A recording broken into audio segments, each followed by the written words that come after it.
देखिए, ये जो गवर्नमेंट एनडीए की गवर्नमेंट जिसको चंद्रबाबू नायडू, नीतीश कुमार, चिराग पासवान और जयंत चौधरी सपोर्ट कर रहे हैं, ये वक्फ बिल अनकॉन्स्टिट्यूशनल है। ये वक्फ बिल आर्टिकल 14, आर्टिकल 25, 26, 29 का ग्रेव वायलेशन है। ये वक्फ बिल नहीं है, बल्कि ये वक्फ बर्बाद बिल है ये।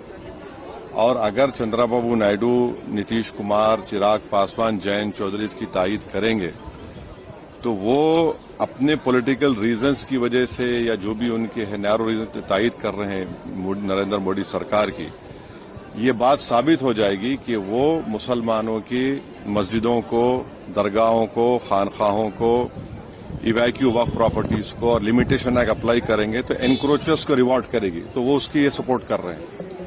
उनको ये देखना चाहिए कि ये सपोर्ट तो कर रहे हैं, मगर क्या आप 5 साल के बाद जब जाएंगे जनता के पास, क्या जवाब देंगे उनको? अब तो बिहार का चुनाव भी है। तो ये अनकॉन्स्टिट्यूशनल। एक बात समझिए, वक्फ बाय यूजर सरकार निकाल रही है। हिंदू धर्म में mud by user, temple by user allowed है, तो यहां पर क्यों अलाउ नहीं कर रहे आप? हिंदू एंडोमेंट बोर्ड में कोई नॉन हिंदू मेंबर नहीं बन सकता, तो यहां पर आप नॉन मुस्लिम को क्यों बना रहे हैं? तीसरी बात यह है कि एंडोमेंट का जो ट्राइब्यूनल है उसका डिसीजन के खिलाफ आप रिव्यू डालते हैं, यहां पर आप कह रहे हैं कि उसको अपील करेंगे। हिंदू एंडोमेंट बोर्ड में कमिश्नर, कोई भी हिंदू एंडोमेंट कमिश्नर कोई प्रॉपर्टी को डिक्लेयर कर सकता है एज अ हिंदू धर्म की प्रॉपर्टी। कलेक्टर का कोई रोल नहीं हिंदू एंडोमेंट बोर्ड में, क्यों कलेक्टर को लेकर आ रहे हैं आप? तो ये सब जो चीजें कर रहे हैं ना, एक ही मकसद है, मुसलमानों से नफरत और इस देश में हिंदुत्व की आइडियोलॉजी के तहत ये एक प्रोजेक्ट है जिससे मुसलमानों को उनके रिलीजन से दूर करना, रिलीजियस प्रॉपर्टीज को छीन लेना। हमारा डिमांड एक ही है कि जो चीजें हिंदू धर्म के लिए, एंडोमेंट बोर्ड के लिए सही है, यहां पर गलत कैसे हो रही है? वो जो सिख गुरुद्वारा प्रबंधक कमेटी में कोई नॉन सिख मेंबर नहीं बन सकता, तो यहां पर कैसा कोई नॉन मुस्लिम बनेगा? ये बात आपको समझने की जरूरत है। आर्टिकल 25, 26, 29, 14 का ग्रेव वायलेशन है। इनको सोचना चाहिए चंद्रबाबू नायडू को। अभी वक्त है उनके पास है, सोचना चाहिए कि आप क्या बर्बाद करने का पूरा सहूलत दे रहे हैं बीजेपी को आप। Sir, Yogi Adityanath is saying that the Waqf is need of an hour. Any good thing is opposed by Congress and opposition parties alike. See, you are not asking me the full what he said. What he said is that the Waqf board will declare any property as Waqf, right? Does this man he is the chief minister of a largest state of our India? How is a property declared as Waqf? The property is declared as a Waqf on the basis of the survey commissioner report. He is appointed by the state government. He is a senior officer, senior more than the collector.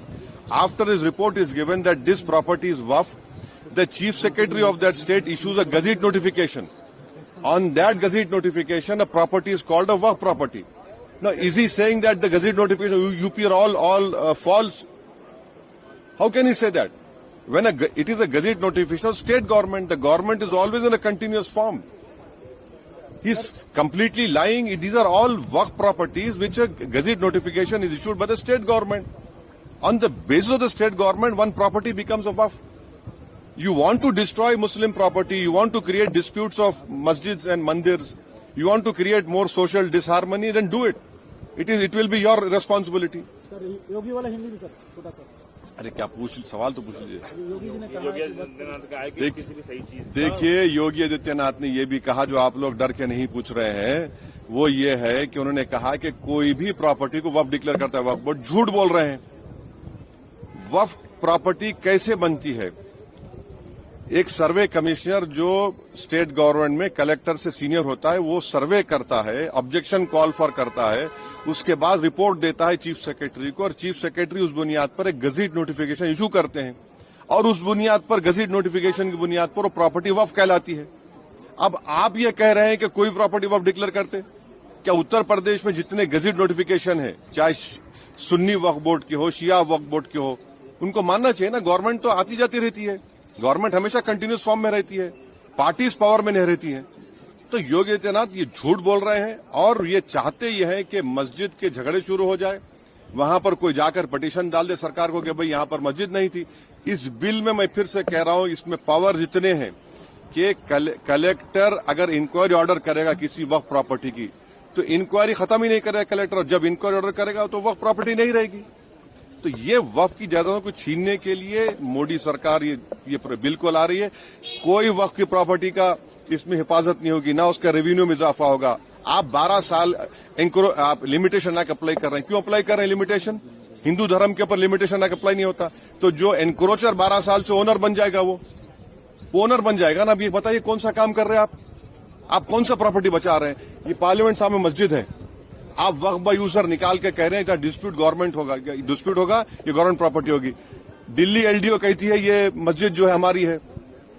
कल collector को आप powers दे रहे हैं, government के order पे बोलेगा ये मस्जिद गवर्नमेंट प्रॉपर्टी, मस्जिद बंद हो जाएगी। फिर ये हम एग्जाम्पल दे रहे हैं आपको। अब इसका गवर्नमेंट कैसा इसका रद्द करेगी? और फिर इनके जो चमचे हैं दुम छल्ले, एक अजमेर दरगाह के वो कौन है, वो दीवान का बेटा है। देखिए ख्वाजा एक्ट के तहत वो दीवान गवर्नमेंट का एम्प्लॉय है, नौकर है वो गवर्नमेंट का, और आप लोग लिखते नहीं है, बोलते नहीं। उसको हर साल एक कोर्ट का, हाई कोर्ट के जजमेंट से उसको साल में 1.5 करोड़ रुपए मिलते हैं। वो बताए, वो दीवान का बेटा कि भैया दीवान बताए कि कितना उन्होंने मुस्लिम महिलाओं के लिए, मुस्लिम बेवा महिलाओं के लिए, मुस्लिम यतीम बच्चों के लिए उन्होंने कौन सा मदद की। और उसका तो कोई वक्फ भी नहीं है। उनका कौन सा वक्फ है बताइए? उनका तो वक्फ ही नहीं है। अच्छा, आपके किरण रिजिजू हैं, वो बुद्धिस्ट हैं, क्या वो बिहार कैंटोनमेंट बोर्ड मेंबर बन सकते? नहीं बन सकते। वो बोध गया बन सकते, जबकि कॉन्स्टिट्यूशन में आर्टिकल 25 में बुद्धिस्ट का डेफिनेशन भी हिंदू में आता है, मगर बिहार कैंटोनमेंट बोर्ड में लिखा सिर्फ हिंदू। सिख भी नहीं बन सकता, सिख भी हिंदू होता है लीगली, और बुद्धिस्ट भी होता है, वो अपने मेंबर नहीं बन सकते। तो अब यहां पर लाके आप नॉन मुस्लिम को ला रहे हैं, क्यों ला रहे हैं? ताकि नॉन मुस्लिम ज्यादा हो जाए स्टेट वक्फ बोर्ड में। उसके बाद आप वक्फ बाय यूजर के निकाल रहे हैं कंडीशन के साथ, तो आप पूरा कब्जा कर लेंगे आप। ये हमारा जेन्युइन कंसर्न है। ये कोई वक्फ को बचाने के लिए, वक्फ को इंप्रूवमेंट कर नहीं लाया जा रहा है। मुसलमानों से मस्जिदों को छीनने के लिए, दरगाहों को छीनने के लिए कानून ला रहे हैं। लेकिन पाल जी का कहना है कि इसमें कलेक्टर को पावर है ही नहीं। कौन कह रहे हैं? पाल साहब जो है, अगर उनके आंख पे पर्दा पड़ गया तो नहीं मालूम। कलेक्टर एंड सीनियर ऑफिसर, क्या मतलब उसका? सीनियर ऑफिसर को अपॉइंट कौन करता है? मैं करता हूं। देखिए भारत में संविधान में theory of separation of powers है। कलेक्टर एंड सीनियर ऑफिसर जो होता है is appointed by the executive. क्या कोई भी अपने केस में जज बन सकता है? बताइए आप। नहीं बन सकता है ना। वो बोलते नहीं है सच्चाई। वो उनको मंत्री बनने का इतना शौक है कि बके जा रहा हूं जुनू में, क्या क्या मामला वो है उनका। हम जितने भी पॉइंट्स यहां पर रेस करे हैं, आप जाकर वो बिल उठाकर पढ़िए। हम कोई सिर्फ एक वहम फैलाने के लिए, डर फैलाने के नहीं, पर सच्चाई को आपको बता रहे हैं। भाई आप बताइए कि वक्फ बाय यूजर को आप ये कह रहे हैं कि आप एक सेक्शन में कह रहे हैं कि जो ये प्रोस्पेक्टिव होगा, रेट्रोस्पेक्टिव होगा। फिर आपने कंडीशन क्यों लगाया कि अगर डिस्प्यूट होगा तो वक्फ बाय यूजर नहीं होगा, और गवर्नमेंट प्रॉपर्टी हो तो वक्फ बाय यूजर नहीं होगा? आज मैं वक्फ बाय यूजर हूं, इस्तेमाल कर रहा हूं चीज को, फर्ज करिए इस चीज को, और आप कल आप कह रहे हैं डिस्प्यूट और गवर्नमेंट प्रॉपर्टी होगा, तो क्या मतलब? फिर तो आपका सेक्शन 36 क्या बोल रहा है? आप उसमें कह रहे हैं कि नहीं कोई जरूरत ही नहीं है, आप कर लीजिए। भाई जो हिंदू धर्म में जो चीजें आप अलाउ कर रहे हैं, वो मुस्लिम धर्म में क्यों नहीं करना चाह रहे आप? हमारा सवाल यही कि बताइए ना, क्यों नहीं करना चाह रहे आप? क्यों नहीं करना चाह रहे? सर योगी जी कह रहे हैं कि सड़क नमाज पढ़ने की जगह नहीं है। हाँ, सड़क नमाज पढ़ने की जगह। हाँ, तो फिर सुनिए, हेलीकॉप्टर से फूल बरसाना वो अलाउड है। कांवड़ यात्रा चलती है। हाँ, अभी आरएसएस की परेड हुई, रोड पे हो रही है, हवा में उड़ के कर रहे हैं वो लोग। हाँ, उन्होंने कहा कि हिंदू जिस तरह। हाँ, तो हाँ चलिए, हमको रोड पे करने दीजिए। हाँ, अरे हमको भी रोड पे करने दीजिए ना। जब आप कांवड़ यात्रा को इतने दिन चलाते हैं, जब हर धर्म का फेस्टिवल रोड पे होता है और उससे किसी को तकलीफ नहीं है, फिर मुस्लिम धर्म से क्यों तकलीफ हो रही भाई आपको? हाँ, तो हाँ ठीक है, वो कितने लोग उससे कितने लोग जख्मी हुए, कितने लोग मर गए, वो तो नहीं बता रहे हैं ना। ठीक है, अच्छा हुआ भाई, आप महाकुंभ किए, मगर इसका ये मतलब तो नहीं है कि ये इस देश का एक ही रिलीजन होगा। क्या इस देश का एक रिलीजन है? बताइए। इस देश की खूबसूरती उसका प्लुरलिज्म, डाइवर्सिटी है। इस देश का कोई रिलीजन है ही नहीं। ये देश सब रिलीजन को सेलिब्रेट करता है, जो नहीं मानता किसी भगवान अल्लाह को, उसको भी सेलिब्रेट करता है। आप तो एक आइडियोलॉजी की बात कर रहे हैं आप, और वो आइडियोलॉजी आरएसएस की आइडियोलॉजी है जो संविधान से टकराती है।